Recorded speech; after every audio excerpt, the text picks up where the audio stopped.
Tonight, this local man contacted 10 News outraged after his life-saving kidney transplant has now been canceled because of a one-day nurses' strike at UCSD. Needless to say, I was infuriated, I was upset. He has been on a waiting list for nearly a decade, and no one can tell him when he will get another chance.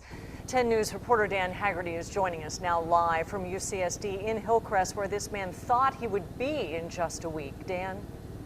Yeah, that's surgery scheduled 7 days from today. He was expecting to be inside of this building. Instead, he took us inside of his home to show us how badly he needs this transplant.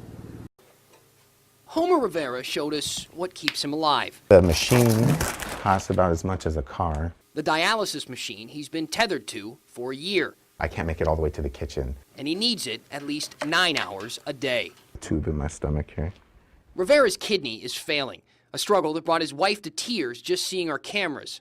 Her emotions especially on edge because this was all supposed to be over by next week. They informed me that they would be canceling my surgery due to the nurses' strike that was going to happen on November 20th. Unionized patient care workers with UCSD decided to strike for fair wages for 1 day, the day Rivera was scheduled. I was infuriated, I was upset.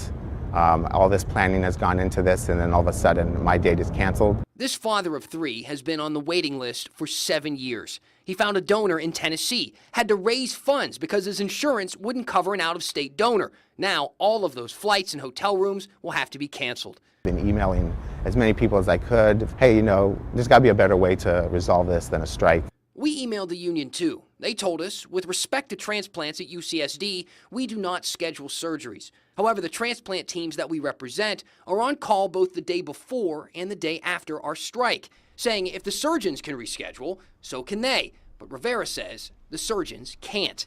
The union goes on to say, we deeply regret any inconvenience that UC's continuing refusal to take safety seriously is causing for our patients. It's going to be, it already is a nightmare right now. And Rivera tells me the rest of November is booked, December is booked, January may be too. Frankly, he doesn't have any idea when he may get his transplant, and you have to imagine his story is not the only one happening with this strike.